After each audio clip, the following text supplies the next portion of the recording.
Broadcasting from the Unshackled Studios in Melbourne. This is WilmsFront, brought to you by the Unshackled.net.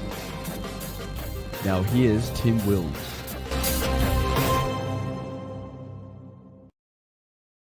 Hello, everyone, and welcome back to WilmsFront. We've got a featured interview show on the eve of the federal election on this Thursday, the 19th of May, 2022. We are live tonight on the Unshackled's Facebook page, the WilmsFront YouTube channel, and a D-Live, as well as on the interactive Entropy software, where you can ask my guest a question tonight or send through a super chat. It is 8:30 p.m. here in Melbourne, Victoria, where we have in this state 39 House of Representatives seats up for election and 6 Senate seats up for election.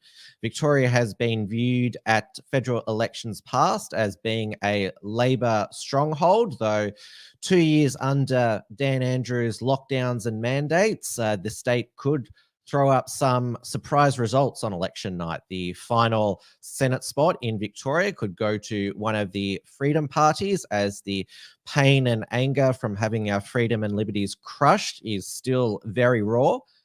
At the Melbourne Sack Them All rally, all of the Freedom parties and independent candidates running for the Victorian Senate spoke to make their final pitch for the freedom vote. We were there on the ground with Facebook Live. And tonight, I'm pleased to be joined by one of those freedom candidates, Warren Pickering, who is the lead candidate of Pauline Hanson's One Nation for the Victorian Senate. So, Warren, welcome to WilmsFront. It was also. Oh, sorry, I forgot to unmute you there. There was some... Am I unmuted now? Yes, sorry. Good evening, Tim, and your viewers and listeners. Thanks for the opportunity. So it's less than 48 hours until the polls close all around Australia. How are you feeling at this time? Obviously, you'd be quite physically exhausted. So physically, yeah, it's sort of caught up with me in a way that I didn't really expect that it would. Yeah, I guess emotionally and every other way, I feel pretty good about things, to be honest. I think we're a good opportunity, so I'm pretty comfortable.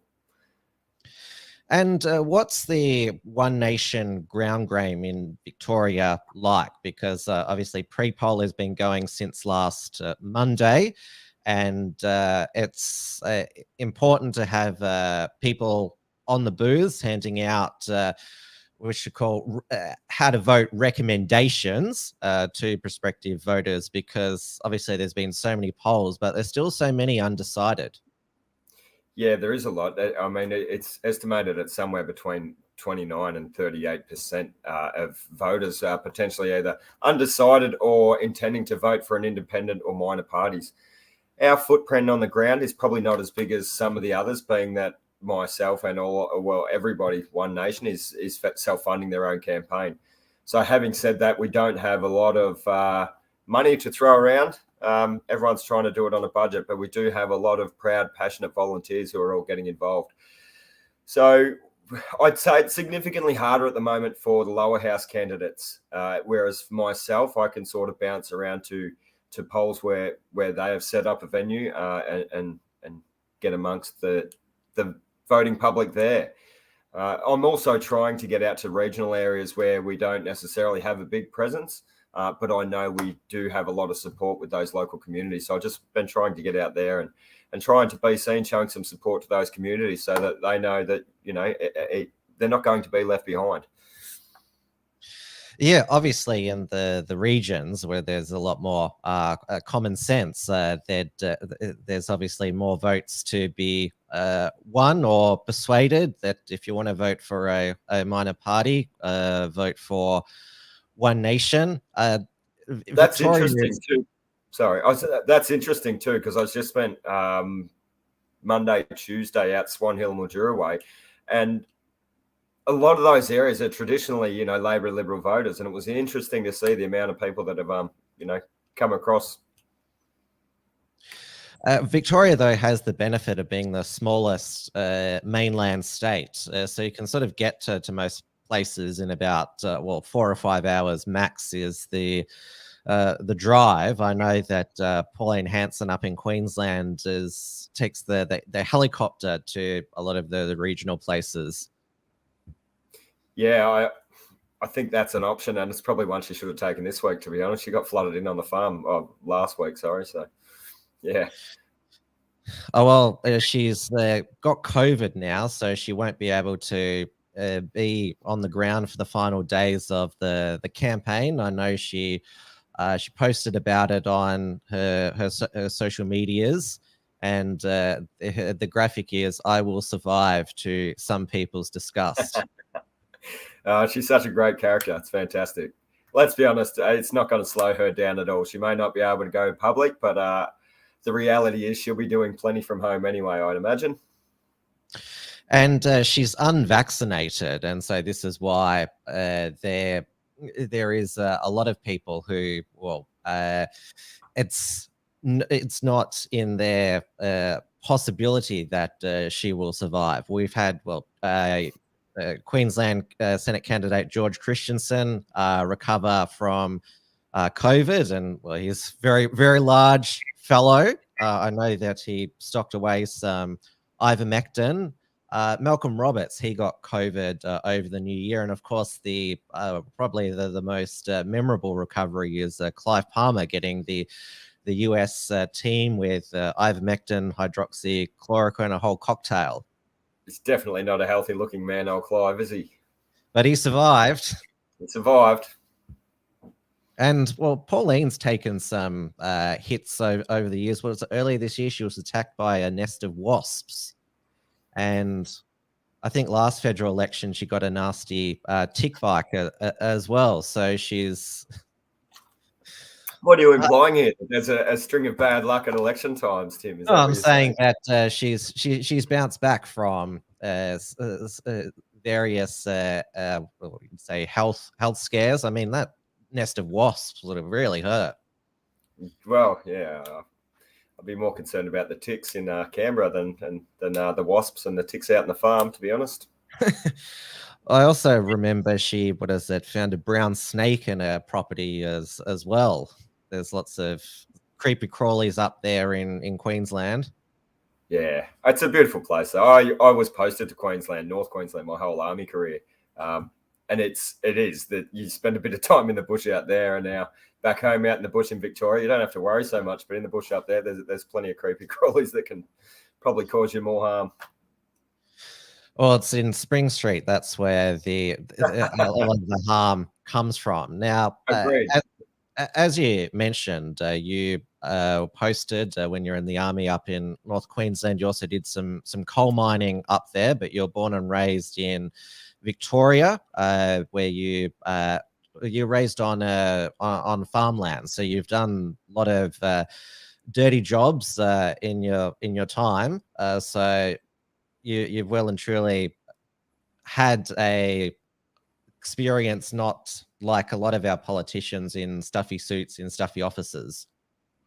Yeah, I'd agree with that sentiment, definitely. I am actually one of those people. So I am a country boy. I'm born and bred in Gippsland region of Victoria, beautiful part of the world, sort of out near sort of Kui Rup, near Phillip Island sort of way. Yeah, I spent most of my young years on a potato farm there. And also we had a potato farm up on the Murray River near between Swan Hill and Mildura as well. So I spent a lot of my teenage years going up there and working as well, just on school holidays and things like that. But I am one of these people that actually, I do thoroughly enjoy a bit of hard work, to be honest, and I value experiences over things. So I'm pretty often try to challenge myself and get out and do different things. And I guess that's sort of what's led to the different things I've done. But I did grow up on the farm and then became a bricklayer out of high school. Did that for on and off for say 13 years in both high rise in and around Melbourne as a site foreman and leading hand bricklayer, and also domestic housing all over Victoria, mainly southeastern suburbs. I did that until I was 29, and then I joined Army as a combat engineer. It's something I always wanted to do, to provide a service for my country and gain that experience. So I did that on a full-time basis for 7 years, posted to Townsville, North Queensland, 3rd Brigade. After the 7 years, so I was lucky enough. I had quite a few active deployments, in different capacities. Then I discharged in 2000 and late 18. Yeah, I think it was late 18, and then gained employment in the Central Queensland coal industry, which was just another really interesting experience. So yeah, a bit of first-hand experience there. But I maintained my role as a combat engineer, section commander through the Army Reserves. I still currently hold that role. I'm not currently allowed to parade though while I'm running for the Senate, because you're not allowed to generate an income from the Commonwealth while you're running. Or it was something similar to that. So we decided it was best if I just didn't turn up for a while, and then we'll play it by ear whether I'm elected or not thereafter. But yeah, I do like to have a go at a few different things, and yeah, I don't mind a bit of hard work. I'm back to laying bricks now, to be honest. So yeah. And during the COVID rolling lockdowns, I should call it, were you still stationed in Queensland? I suffered all throughout through all 6 of Dan Andrews' lockdowns. I know up there, Palaszczuk, she was the border czar. There was some very cruel and heartless border decisions. So, what was your working and family circumstance like during that time? For me, it was heartbreaking in a totally different way. So both my parents had serious health issues in the last 2 years, and I was stuck in North Queensland. I was able to get down a couple of times and miss, like when lockdowns weren't a problem, I was able to get in and get out so long as I commuted directly from the airport to my parents' property and back to the airport and out again. However, I was unable to be with them in their time of need. They're both all right now, thankfully. But it was difficult, but that I wasn't able to get down here and be with my family and friends down here in their times of need. And they weren't able to get up and escape for a while and come and see me either.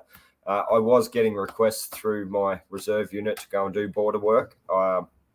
It wasn't something that appealed to me. I wasn't interested in engaging in that sort of activity.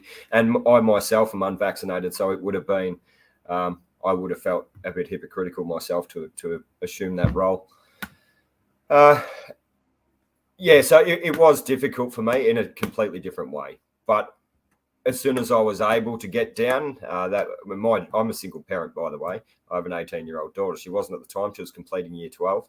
And once the company I work for decided to mandate the COVID-19 vaccination, I vocally and publicly showed my discontent for the erosion of sovereignty for the individual and the abuse of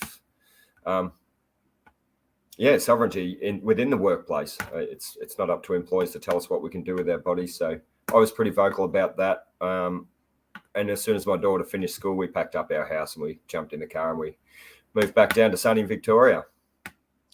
And what was it like returning? Because after those 6 lockdowns, certainly the heart of Melbourne was very. It was very dark, and when did you arrive back here to settle back? So I came back in December. So at a time when throughout my whole army career, I always tried to get back around Christmas for a family visit, and sometime throughout the year as well. But coming back around that Christmas time, this time around, it was less festive. It was still a festive season. The last lockdown had finished. Everyone was sort of getting excited for that Christmas and holiday period, summer period. However, there was still the looming prospect of another lockdown. And I think that stress has taken its toll on people. That's what I noticed was different, especially the people that I'm close to. I came back down and there was just a slight air of tension that something's still going to happen. Yeah. And I think that tension is still there because Christmas last year, that's when the Omicron variant arrived, and like the actual science was in very early from South Africa that it was mulled up, but we've seen how science and health advice has been twisted, and what is it? We're entering winter here in Victoria. There's rightly a lot of paranoia about what Dan or Scott or Albo will do after the election, because I'm not sure who said it, but the politicians are being from the major parties extra nice to us now, not mentioning COVID at all. What they don't want to remind what they did to the people the past 2 years.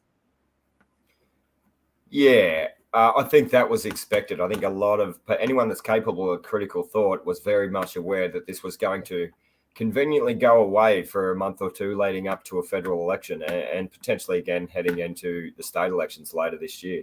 But on the same side of that, all those people that are capable of critical thought are the same ones who heard about the Omicron virus and were wondering where the transparency was. Where's the consistency in this with regard to, it's a new variant. Well, anybody that understands anything about, viruses, whether they be, I don't know, from the natural world or not, it's in their best interest to get weaker over time. It's not in their best interest to kill their host, because then, it's a virus and it attaches to its host. If it kills its host, it doesn't get to spread. So traditionally, I would have thought viruses get weaker as they evolve. That's how that works. And we haven't had like another variant come by. It's all been, what is it, the children of Omicron? What is it, BA4 and 5 now? I've often joked that by Christmas this year we'll probably have, what is it, Omicron BS69 by then. Yeah. Stop it, potentially. Like you say, we're heading into those winter months, and those are the months where the concerns are raised again, apparently. Again, we need transparency on the numbers. We don't realistically know how many people were directly affected last winter because there's so much fudging of numbers. And obviously the media will want something to talk about after the election. I know that every time there's sort of a new outbreak of something, it gets sensationalized in the media. So what is it? There's this hepatitis in children, and now there's a few monkeypox clusters in Europe and North America. And it's always I'm not sure if you're the same, that my reaction is not fear of, well, these are not novel viruses. They've been around for ages, decades, but what will the government response be? Yeah, and I think we've seen a very regular response now that is absolutely a knee-jerk reaction. And I don't know if that's orchestrated or not. I don't know if that's a deliberate effort to scare people, or because that's the flow-on effect of a knee-jerk reaction. People panic. Is it deliberate? Is it orchestrated? Who really knows? It's it's getting very hard not to. I try and believe in the best of people. I have to collectively. I believe people are inherently good, but I'm very much aware that there is evil in the world. I've been exposed to this in some of the horrible places I've been. It's hard not to, at this stage, buy into the conspiracies, as much as I like to keep myself separate from that and use my critical thought and own analysis to make informed, educated decisions to a large extent. It's very hard to deny conspiracies these days. What's the meme now, that the time between conspiracy theory and fact is shortening? Yeah, that's a fairly accurate statement, really, isn't it? We had, surprisingly, refreshingly this week, our leaders asked about whether they'd sign up to the World Health Organization's pandemic treaty. The power grab, the World Health Organization wants all nations to come together to sign this, that we're all going to agree in future pandemics, that we're all going to agree to the WHO's directive. And we've seen how they've behaved throughout the past 2 years. And Scott Morrison at first said that he was quite receptive, but then he said to Jim Wilson on 2GB the next day that it was rubbish, and Albo just gave a waffle answer that we believe in multilateral dialogues and cooperation, blah blah blah. Absolute spin. Yeah. But Malcolm Roberts, he's promoted, One Nation has got a petition against the pandemic treaty or pandemic pact, which is, it's getting a lot of signatures. Yep. I think it's absolutely necessary. Sorry, I should be a bit more clear on what's absolutely necessary. No, look, so we need to stop. We need to risk mitigate against the overreach of all these globalist governing bodies like the WHO, the UN, and the, WEF. They just seem intent on influencing all of our social and economic policies, and it's not good enough. There's no transparency with their real intent. We know that there's an agenda. We just don't know what it is. They do things under the pretense of looking after the global community. Well, how come they only target Western nations? How come they're not targeting all the other nations? We're seemingly the very nations that have been praised for governing ourselves well throughout this pandemic, as much as we all disagree. That's been, that's what the global agreement has been. So why is there a need for this? I sure as hell don't trust them. We didn't elect them to govern us in any way, and I sure as hell don't trust them. And even if they were a trustworthy organisation now, you're handing over power to an organisation that is prone to new leadership quite regularly. So who knows who's going to be in charge of it 2 years from now, 5 years from now? And would it still then be a reputable and trustworthy organisation? I don't think so. I think that's just outrageous. Malcolm Roberts, he's been the main party spokesman against globalism, whether it be the various climate pacts or the World Economic Forum and the World Health Organization. He's in Pauline Hanson's One Nation 2.0, as it's referred to.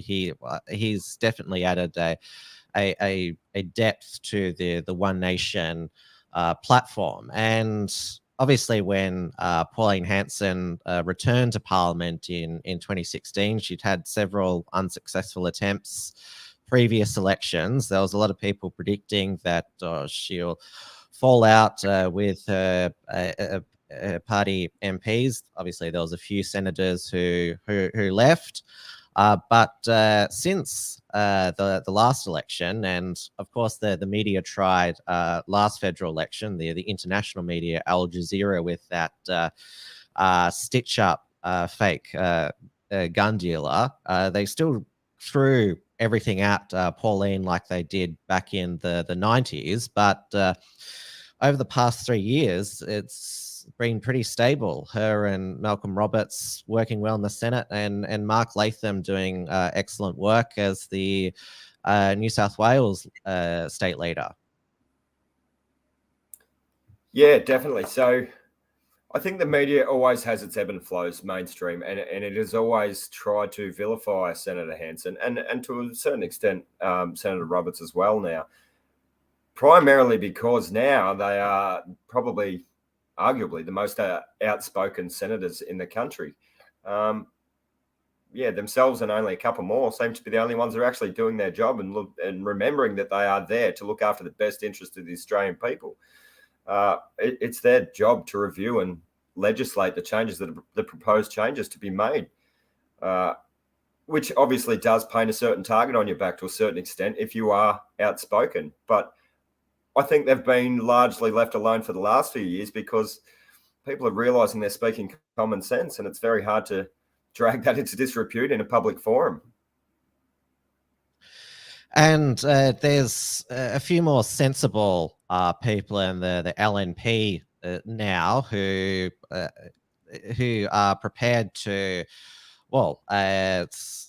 negotiate and work with One Nation in the Senate back in the 90s. It was, John Howard, Peter Costello put One Nation last all the time. And you had those 5 coalition senators at the time across the floor to support Pauline Hanson and Malcolm Roberts.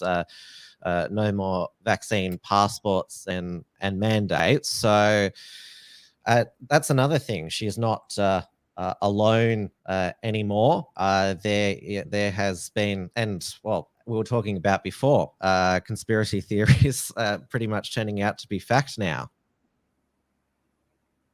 Yeah, it's troubling times when you face this reality, but that's the reality we do face. And as you say, with the support Senators Hanson and Roberts now receive, that is a result of that common sense approach that, Senator Hanson has always adopted that approach. I think largely the rest of the political elite is starting to realise that, they're going to have to back themselves up if they want to try and drag her into disrepute. We still face things as candidates, the racism topics and things like that were brought up 25 years ago in an effort to drag the party and Pauline into disrepute. They're still problematic now. And the reality is that the sentiment behind the statement she was making was to imply that foreign investment was getting a bit out of control. And here we are 25 years later. She was absolutely right. I'm not sure how. I'm not sure how. So I think. Oh, you're right. Go, Tim. Yeah. I'm not sure how old you are. Whether you followed Pauline Hanson during the 90s.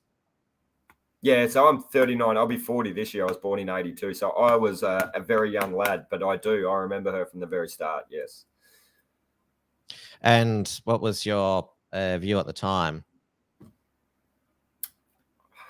I don't really know, I suppose. I guess I had a bit of admiration, a bit of respect, because my mum and dad broke up when I was young. I was lucky that I had supportive parents on both sides, and they were amicable in their breakup in looking after us kids. I was youngest of 5 kids. However, my mum was a working woman. She bought her own farm and started harvesting potatoes after her and my father broke up. So I already had a very strong female influence in my life from a powerful woman. So I guess even as a young fella, I just had a bit of adoration and respect for for Pauline Hanson back then. Yeah. And obviously what has helped Pauline Hanson in the party 2.0 is the best way to phrase it is social media as well. It's not just back in the 90s, it was just print, radio and television. I mean, the internet had just launched. It was dial-up, hardly anyone. It was a privilege at that time, but Pauline Hanson has been able to use it magnificently. Sorry, I got tongue-tied there. And obviously the centerpiece has been those very informative and hilarious cartoons. They are absolutely outstanding, aren't they? Yeah, I think... So it's done 2 things, obviously, social media. It's given us all a platform that we can utilize to, spread your message further. But it is ever evolving and changing, I think, like the mainstream media. Could you imagine, if this day and age was like it was back then, with, say, the mainstream media propaganda machine being in the back pockets of the majors and giving them and them only the platform that they need to get their message out there? How hard would it be for us to be heard? In this day and age, it'd be damn near impossible. Well, we still have the legacy media, as they're also referred to. There was the 3 leaders debate with They're only very impartial, aren't they, Tim? I'm sure you're very aware of how impartial the Scott legacy Morrison media and Anthony Albanese. Just so there was one on obviously 7, 9, and Sky News, and they have bring in these undecided voters, and the way that it's set up is that to these undecided voters, you've only these are the main 2 options that you've got, and there's never any discussion about overseas, for example in France and Germany, those European countries, they include all the major candidates and minor party candidates. Yeah, and look, that's a sensible approach. I mean, nobody really wants to watch the two main candidates from the government and the coalition go head to head like a couple of children. It's so just childish, and it's just slanderous towards each other. There was no real discussion about policy, or I don't know. I only caught a couple of minutes of each. I generally don't buy into mainstream media, so I don't watch it. I've had this discussion with a few of the platforms, such as yourself, and also I did a debate. Well, it was more of an opportunity for a platform. I don't know if you saw that one, with myself and all the other Freedom Party representative Senate candidates for Victoria, and we all discussed the Rebel News one. Yeah, that's correct. Yeah, with Avi and Rukshan, and we discussed it amongst ourselves and sort of said, well, whoever of us gets in, if any of us get in, hopefully a couple of us can get in and tip the balance of power. But the reality is, I think we need to make impartial media the only media. And the only way we can realistically do that is to have our media releases come through platforms like your one, or like, Rebel or whatnot. And leave the mainstream media the crumbs. They can pick up crumbs for a while, and we'll see how they like it. And I think that way we'll be able to disseminate our message and make impartial media the only media. Now, as obviously you had the Rebel News debate, and obviously most of you were at the Sack Them All rally, where I heard your speech, and also your candidate for Melbourne as well, who that was quite interesting. I know Walter's a very passionate man. He's got a very difficult job on his hands with that seat. He does his best. I'm sure it's got to be stressful on him, but he's very passionate about his area. Melbourne's his hometown.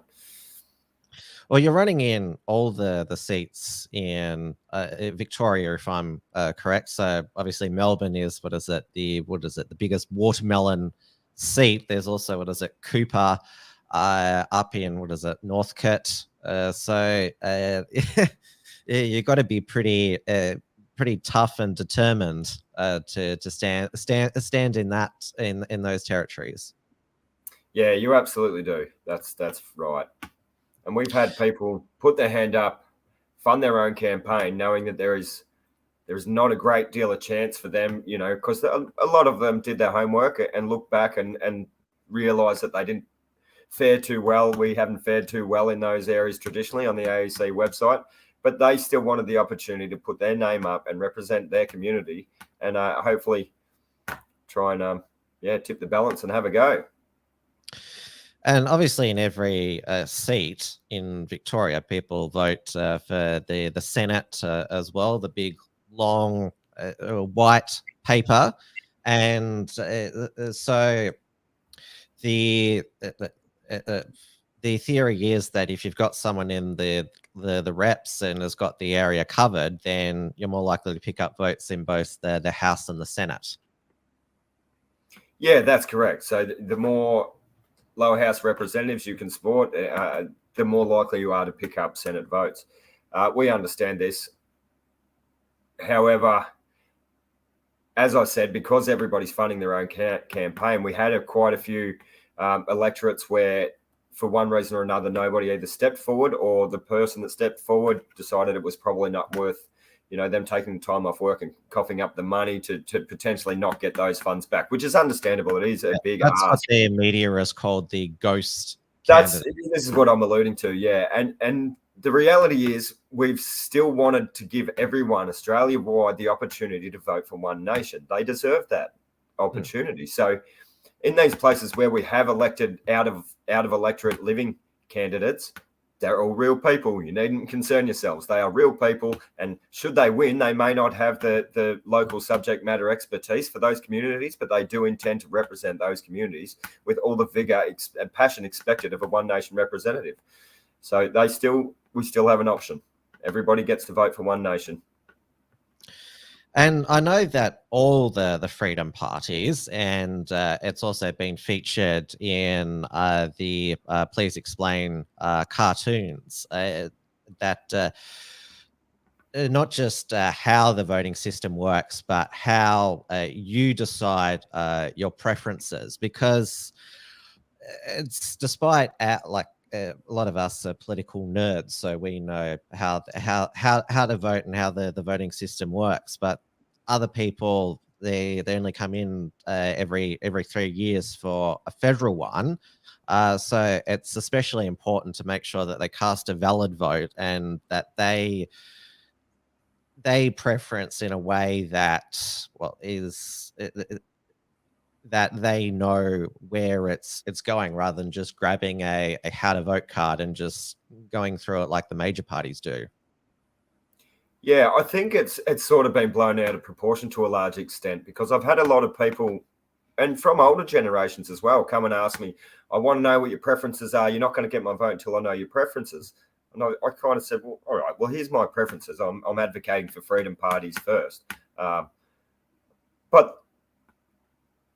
the reality is they're suggestions. They are just suggestions. It is your preferences that you put down that are going to affect change or not within this country. It doesn't matter what I say. And I think largely in the past, people did just take it upon themselves to avoid a fine by ticking 1, 2, 3, 4, 5, or so, that wherever you drew on the ballot could have been beneficial or not. But I think now I've seen evidence to suggest, doing my tours all around this great state of ours, that this time around people have taken a proactive interest in the governance of our country, and they actually want to learn how to properly exercise their democratic right to affect change, more so than any time in recent history. And it's a great thing. It's really good to see. Especially from the younger generation, but also people from my generation. I've had people that are, 40 to 45 years old that have sort of said, well, I never really registered to vote. I seem to get away with it, but I think I will. What do I do? I've got no idea. Can I vote for you? Are you my electorate? Mate, I mean, everybody's electorate. What's the Senate? How does that work? So it's been a learning curve for me. Well, I knew a lot of people didn't take an active interest in politics, but wow. Yeah. I think we need to bring it back into our education system, not necessarily political science, but, 1 semester in year 10. My own daughter turned 18, finished year 12 last year. She said to me, I don't even know what the Senate is, Dad. You'll have to break this down for me. And, literally a flow chart and a 5-minute explanation is enough. If we put it 2 weeks into your first semester in year 10 and then you do a quick assessment on it, I'm sure you'll have a base level of information that'll probably last the rest of your life. Now, with the Senate in Victoria, and this is the same with all the other states, 6 senators, so a quota is you divide it by 7, 14.33%. So normally how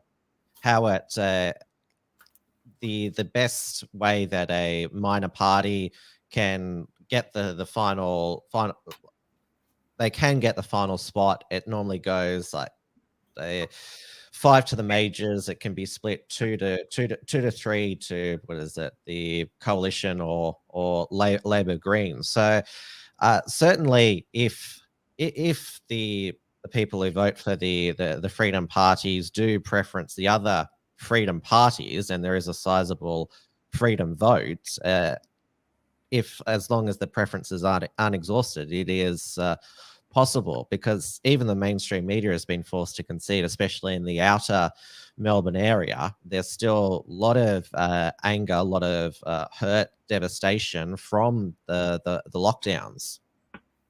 Yeah, well, as much as we alluded to earlier that, all our current representation are pretty happy and been really nice to the general public because they want us to forget, this has left a scar on us. This has left a scar on everyone, and people aren't going to forget that easily, because the wool won't be pulled over our eyes, because we can see the changes that are coming. And if we allow this overreach to continue, we know we're on the precipice of social and economic collapse right now, and these people have got us there. We can't let them maintain control and continue to erode our freedoms and sovereignty. It's madness to think that they can, and we'll just allow it to happen. People are going to vote with their feet. And I think with regard to Freedom parties, I think we can secure more than 1 seat. I think maybe 2 or even 3 of us from that panel on Rebel News the other night can secure a seat. And I think that we can really affect positive change for our communities Victoria-wide if we can do that. I mean, one of us can affect change, but 2 or 3 of us, imagine what we can do.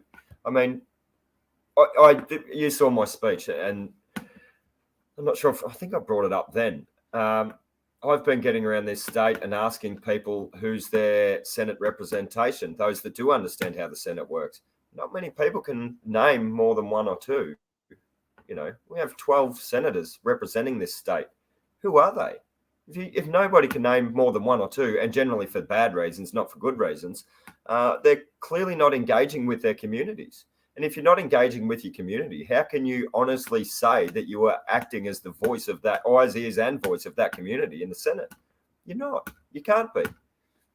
So I think with regard to the majors being fearful of us securing seats, because let's make no mistake, this is the election for the Senate.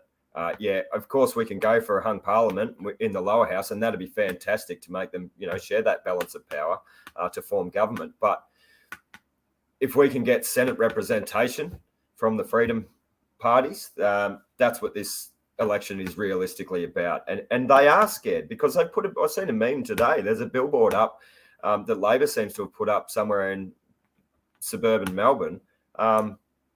It's basically just targeting freedom parties and says, don't vote freedom parties, that they're unorganised. You'll end up with a hung parliament. It's trying to force a negative spin on something that we're aiming for as a positive, because we know it means they've got to share that balance of power that they've hung on to so tightly for so long. People might not realise that the New South Wales Parliament is a hung parliament in the lower house, and obviously that didn't stop the Berejiklian lockdowns, though the Perrottet has been a bit better, but he's still a globalist. I mean, he wants to reopen the immigration floodgates as soon as he can. His dad's on the World Bank. One Nation has a interesting titled immigration policy, net zero immigration, because obviously it's great that the international borders are open, but the big business and governments as well, they want that they want that rush of international labor and to resume the Ponzi scheme of population growth. Yeah, exactly right. And the reality is we are facing very difficult economic times right now, and the best thing we can do is get our feet back under ourselves and recover our economy. We've got a critical housing shortage for a start, where our health system was at capacity prior to COVID, and now it's even worse. Why would you want to add more fuel to an already burning fire? It's madness to think that this is their solution to anything. What the Morrison government, what do you say, an extra 260,000 per year for the next 3 years? Well, where are we going to house these people in another 600,000 people over the next 3 years when we've already got a critical housing shortage? It's just crazy. And obviously a skilled worker shortage as well. We don't just need to bring people here that are, need to learn the language and things like that first, because they would obviously contribute where they can. But I think realistically, like most Western countries do, or most countries in the world, there's no reason we can't focus on people that are highly skilled and from culturally cohesive backgrounds that can add to our economy straight away. We have a skilled worker shortage. So, why aren't we focusing on these people?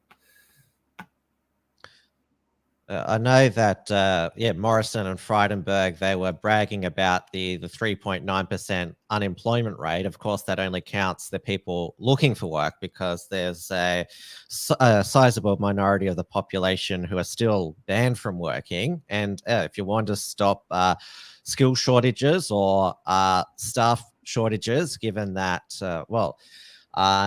people still have to isolate with COVID, and then imagine our shocks that with people's immune system lower because of 2 years of not being exposed. Influenza's compromised. People are unhealthy, yeah. people are unfit, and people haven't been in the sunshine. They're unhealthy. Yeah, so there's untapped labor here already. Look, yeah, exactly. So I've got a couple of points here. So it is easy traditionally to say, oh, unemployment's low. We all know that that's not an accurate representation of our current employment situation. It's really not. Like, prior to COVID, we were facing a recession and the building industry was in a slump. So the last 2 years is not an accurate representation of where our economy sits. And I've just got a couple of figures here. So the median price of a 2-bedroom house in Melbourne has dropped 10.5% in the last quarter. That's significant. That's about $80,000. Yeah, granted, it's a 2-bedroom. So Sydney, it's 5%. On a 3 and 4 bedroom home, it's 4.5% and 5.7% respectively. Now, for people that have bought peak top of the market through fear of missing out or whatnot in the last couple of years, that probably encapsulates their entire deposit that they may have spent years saving. That's almost all of their equity gone in the space of a quarter, potentially. We face dangerous times if this continues, and it's likely to continue to a certain extent. So what else we got? So ASX was down 2% last night. It's back up to 1.6, which means it shed as much as $45 billion overnight. We've got Bunnings owner Wesfarmers fell 6.9%. Woolies down 6.5% today. JB Hi-Fi and Rebel Sport down 6.2%. These are enormous numbers, and when you consider the rising inflation to go with it all, and explosion in fuel prices, and there's another one that it took Senator Hanson to mention the 50% fuel excise cut before the government took ownership and decided to run with that one. When realistically, anyone capable of critical thought knew that was the short-term solution. Why did they not come up with it themselves? Why did it take a suggestion from Senator Hanson before they implemented that strategy? But these are all better indicators at what the economy's actually doing. You can spout about unemployment all you want, but we know it's not an accurate representation of where our current economy is. So they're only not even giving you half of the picture there. And we have in Victoria there's a lot of work in Victoria, the largest home builder Metricon, that it could be on the verge of liquidation. And we had, the massive plunge in the global markets due to inflation fears. And there was, I think it was probably one of Pauline Hanson's best cartoons, Scott Morrison and Anthony Albanese with the money printer, because you want to know why prices are going up. It's not because of the war in Ukraine or all these other things. It's because the Reserve Bank over the past 2 years has pumped all this money into the economy.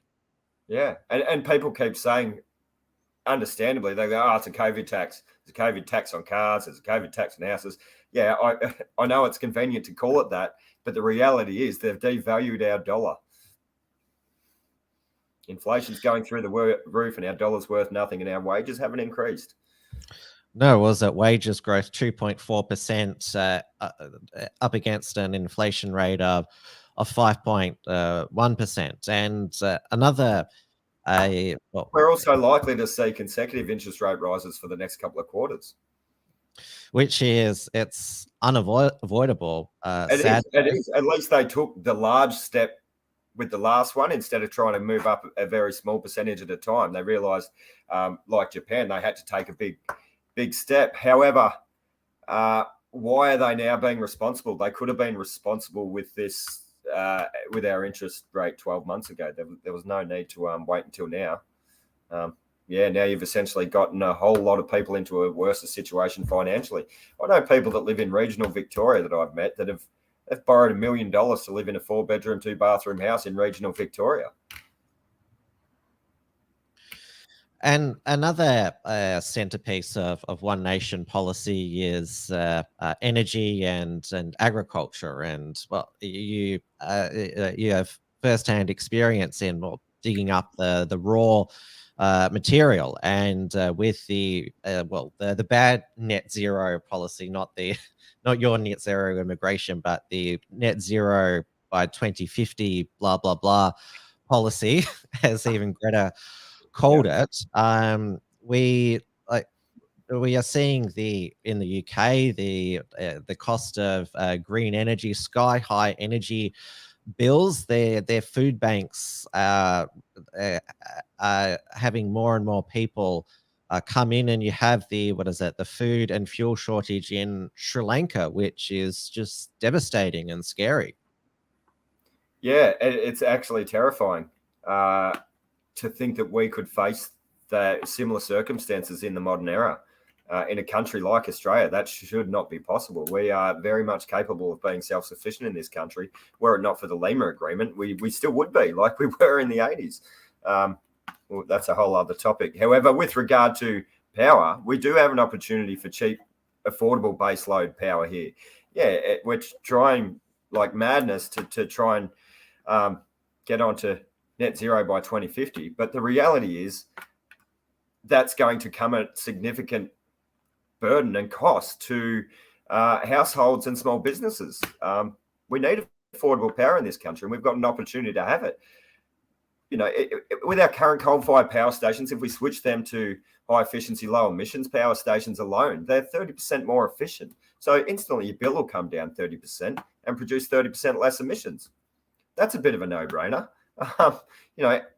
Alternatively, if these companies decide have to close down, are forced to close, they've never made any promises to not dig up the coal. So the coal, it's a finite resource. It's still going to get dug up and sold overseas and added to the atmosphere in another country. So someone will still be getting cheap coal-fired power. It just won't be us, the Australian citizen. We need to have these discussions. Why can't we have the nuclear discussion? Let's at least have that discussion. Why is it closed? We know it's one of the greenest energy sources known to man. I get that it was made into a dirty word years ago, but we in Australia, we sell the uranium to foreign countries anyway. We have the most abundant resource of uranium in Olympic Dam in South Australia on the planet. So we're still digging it out the ground and selling it, whether we're using it or not. And we happen to have some of the most stable geology on the planet to support it also. So it's a discussion we need to be able to have. And we're not against green energy. People misinterpret that, and they like to say, because you're against green energy, well, we're not. The reality is it needs to be a viable alternative. If private enterprise can't use green energy to be a profitable endeavour without government subsidy, then it's not yet a viable alternative. It's that simple. And in the past, we've actually sold uranium to China, which wasn't a good idea at the time. And that's the change of the People's Republic of China. Well, it's basically it's been back to the future now under Xi Jinping. He's put the bamboo curtain back up. And it's made all sorts of threats and demands of us throughout the past 2 years. And you were in the army, and now in and then the army reserves. You would know if obviously you need to prepare for the worst in the ADF. Yeah, you definitely do. I think we all know we have a dangerous situation with regard to China, because they are trying to overreach. They are trying to capitalize and gain strategic assets and strategic value all over the planet. And economically, they don't play by the same rules as the rest of the world. They've got this, they're obviously CCP, they're communists, but they've got this hybrid capitalist system going where they have Starbucks and they have all these things. But when someone says, a Chinese company owns that is the CCP. That's the Chinese government. There's no such thing as a private company. That's the Chinese government, and that's a part of their overreach. I think we need to be very careful and tread very lightly strategically, because we know about their Belt and Road project. We know they are securing vital assets right around the planet. And, with the Solomon Islands recently, that has the potential to cut us off from our allies in the north, which ties into more policy. Why don't we still have our 90 days strategic fuel supply for domestic supply at least? We need to be able to defend ourselves in an emergency or in the current fuel situation. It's very concerning, that situation with China. But as I said, they don't play by the same rules as the rest of us, and they're making all these demands and requests that you referred to. We need to stop thinking we're going to offend someone by defending ourselves. We need, as a country, our politicians need to stop pussyfooting around the truth and walking on eggshells in an effort to be subservient to people or to not hurt people's feelings. Bugger them. Just tell them how. Yeah, the CCP, they know how to play the identity politics card in the West. I mean, we saw that Chinese foreign ministry spokesman, that disgraceful Photoshop image of an ADF soldier beheading an Afghan. That's this. They know to play into sort of the self-hate of the West, the cultural relativism. Oh, who are you to judge? You have a racist history, and there's plenty of people in the media and propaganda, and the general public probably haven't been exposed to it as much as some of those of us that have been trained to understand what's really going on. And it only needs to cause and affect the general public. What's the term? So nothing creates human interest like human tragedy, and to do things like that, it generates all the interest that they want. So if you just ignore China, they just have a tantrum. What was it? We boycotted there was the diplomatic boycott of the Beijing Beijing Winter Olympics, and they basically said, "Oh, you'll pay." That was basically the response. If you just basically call their bluff, I mean, the government didn't cave into any of their 14 demands. I mean, there's a way in this psyop to just basically. Well, there is numerous ways, and I'm not exactly all over the figures, but I was exposed to a document a few years ago that implied that China itself, by 2050, is facing their demographic and age demographic of something, like I said, not spot on the figures, but something like 40% of their population is expected to be over 55 years old or 60 years old by 2050. So they're not going to have a strong middle class or a strong, younger generation of working force. They're going to have to support an older generation. And I think that was what led to the let up of the single child policy. So, all right, we better, we've got this half bastardized version of a capitalist system, which requires growth. We all know capitalism has doubled every 50 years for the last 200 years. And that's what's been required for it to continue to grow the way it's grown.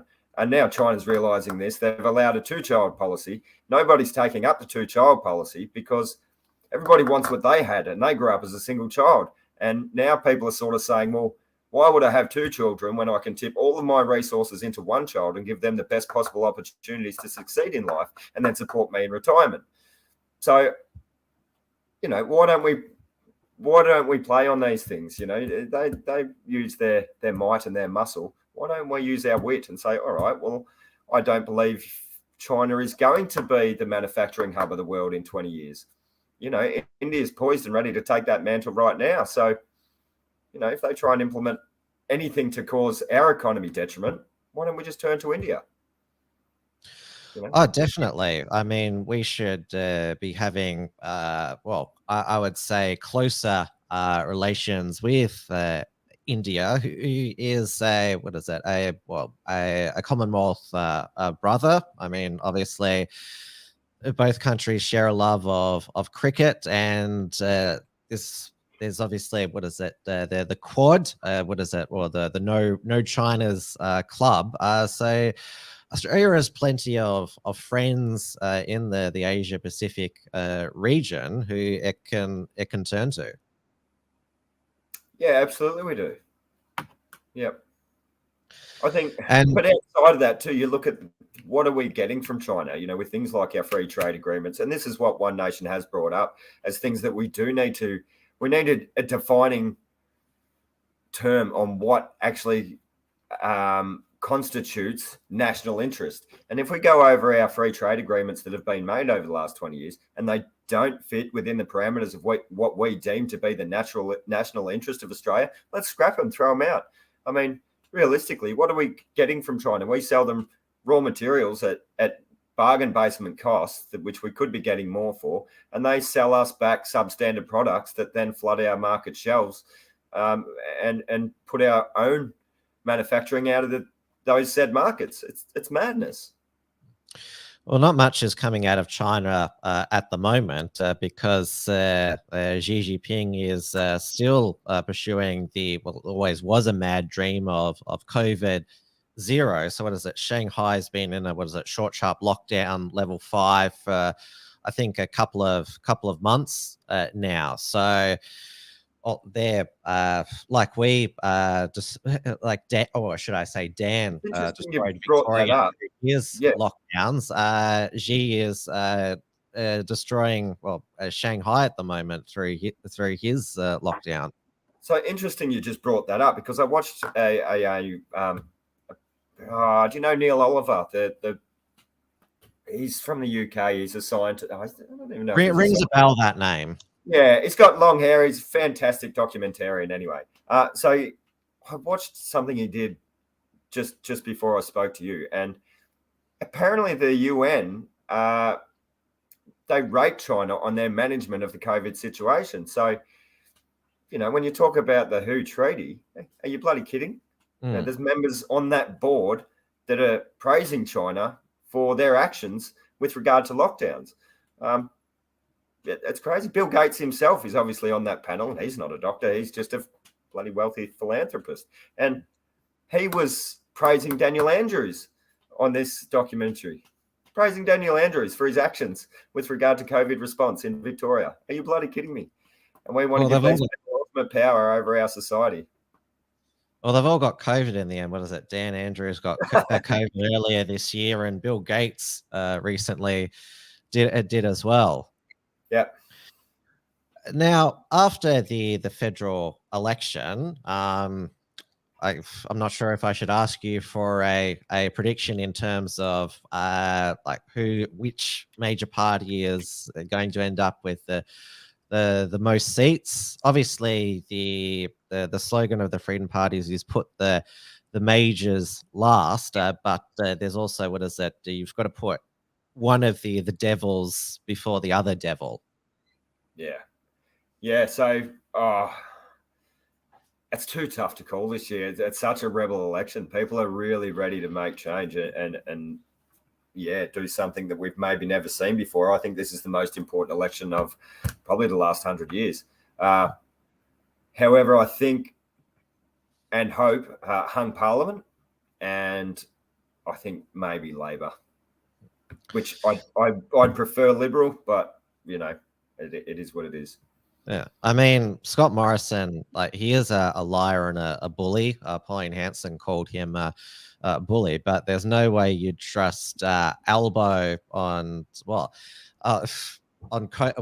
COVID policy or safeguarding any freedoms. And if you aren't successful on Saturday, will you run at the state election? Because One Nation was registered in 2018 in Victoria, but didn't run. You're definitely running, the party's definitely running this November in Victoria. So we do have a lot of commitment from all of our regional candidates and all our candidates running for the lower house now that have said, if they are unsuccessful, they are just going to use this as traction to then roll over and start campaigning for state. Yeah, we do have provision there to potentially start up. We need to elect a new president and a new executive, but that's something that we can discuss within the party. There has been talks about that, but we'll just have to see what eventuates after this election. Though I'm an optimist. I really am, and I think we have a great opportunity here. We can secure anywhere between, I'm very confident with 2 or 3 of our lower house seats, and I think we can secure up to 6 or maybe even 7 lower house seats and a Senate seat. And if that's the case, and we've got that representation in both houses, and we roll into state, I think we'll be looking good, and we'll have plenty of volunteers that will happily throw their hand up and try and run for state under the One Nation banner. You're a dream, Dara. Obviously, with the federal election result even better than a couple of Freedom candidates being elected as Victorian senators is Lydia Thorpe to lose. Yeah. Well, I don't know that she's been such a high performer for her community. As I said, when I've asked people who their Senate representation is, a few people have maybe mentioned Lydia's name, but only because she's green and replaced Di Natalia, not because she's done anything particularly special. Just when you think there can't be a worse green senator, another one arrives. Yeah, it's convenient, isn't it?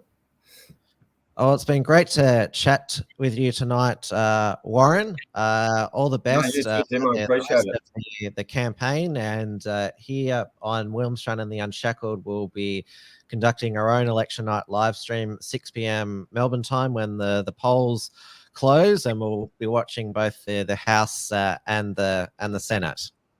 Fantastic. Well, let's go back and make impartial media the only media. If we finally get through the Senate ballot count and I'm to release a press statement, it'll be through one of your platforms. But remember, to your viewers, One Nation Party, we don't have Clive Palmer's money.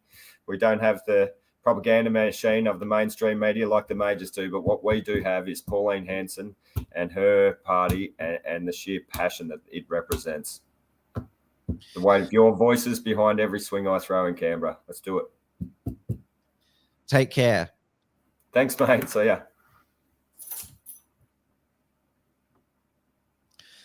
And that's the show for tonight. So as I previously said, that WilmsFront was on an indefinite hiatus, but Warren was eager to come on the show. Richard Borsoncroft helped connect us, which I'm very thankful for. He also connected Damien Richardson, my last guest on WilmsFront. But certainly after the election, I'm keen to have more WilmsFront episodes.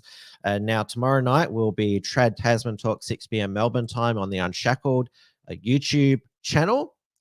So Dewey DeBoer will be my co-host. We'll see if Jacinta Ardern's recovered from COVID. It's been budget week in New Zealand.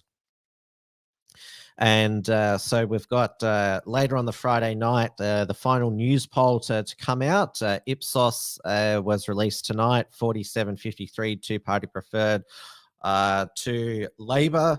It has tightened a bit. One Nation is on 5% and UAP on 3%. So the polls are definitely tightening, and they can be wrong because there's still so many undecided. So I'll see you tomorrow night, and I'll see you the night after, Saturday night, also 6 p.m. Going to be simulcasting to the Unshackled YouTube channel, the Unshackled Facebook page, and the WilmsFront YouTube channel. So take care, stay safe, and stay sane. Make sure that you vote because you'll get a fine if you don't vote. One of the many fines that people can cop. There's been a lot of fines issued for the past 2 years, as we know. But make sure you don't get another fine that you don't need. Make sure you vote, and make sure you cast a valid vote as well, and an informed vote as well. All right, take care, everybody. I'll see you tomorrow night on Election Eve. Thanks for tuning in to WilmsFront. Visit timwilms.com or Rational Rise TV to view the archive of episodes. And keep visiting theunshackled.net to view all our shows. And to keep up with the latest real news and analysis.